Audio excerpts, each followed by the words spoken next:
As the culmination of the series, Batman Arkham Knight refines and builds upon every mechanic and feature introduced over 6 years of the franchise to create the most exhaustive Batman experience to date. Even with a larger, more detailed map, perfected combat system, refined stealth system, Hot Wheels, expanded skill tree, and tankier biceps than ever before, Arkham Knight does not stop its trend of innovation there. Instead, Arkham Knight is responsible for what, I believe, is one of the most significant developments of the gaming industry.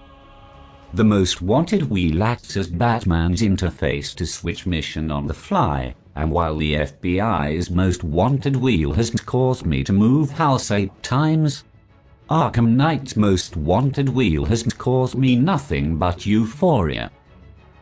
In previous entries into the Arkham series and this generation of video games overall, if Batman decides that politicians getting domed by the world's most prolific sniper every 15 minutes can wait another couple hours and instead chooses to confront a surgical, face-stealing serial killer, he would have to press a button to open the full-screen map, zoom all the way out so he can see the whole map, then look for a small, blue mission icon, and then move the selector over to the icon, place a waypoint on the icon, then exit the map, stopping the action in its tracks.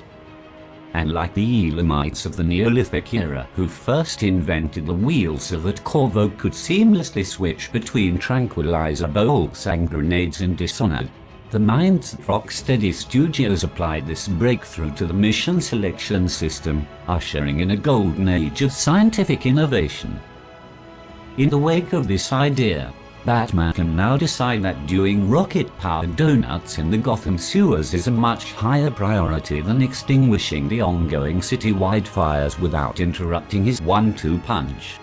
To fully appreciate why this implementation is so effective, this is Fitts' law, a mathematical representation of how the time taken for a human to select an option within an interface is determined by the distance between the starting point of the cursor and the desired selection location and the width of the button that needs to be selected, as well as the two coefficients, A and B, which represent the dexterity of the user and the fidelity of the selection tool, in this case my bargain bucket 1-pound mouse covered in sellotape. Because my dexterity is statically that of a 90-year-old coma patient, and the fact that I'll never be able to afford an upgrade to this mouse, the values of distance and width are the only experimental values needed to ascertain which is the superior menu in the old, non-wheel system, shown here by Skyrim. The time taken.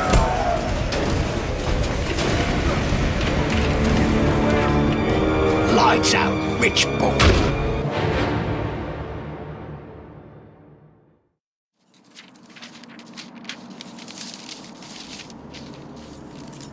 Wakey, wakey, Wayne! While the width of each quest is large enough to accurately select without much correction of the mouse trajectory, the time taken to reach the desired quest is increased. And that's not even taking into account if the Dragonborn has accepted so many quests. With the generously sized buttons respective to each mission, and it is evident. Foreboding as the Dark Knight recognizes the empty segment of the wheel as a warning that... And there was me thinking it was going to be difficult. Get him out of here. Corner. Also, if you have the DLC, there's actually a second smaller wheel that shows DLC missions. They're really strong missions, you should play them, they're incredible.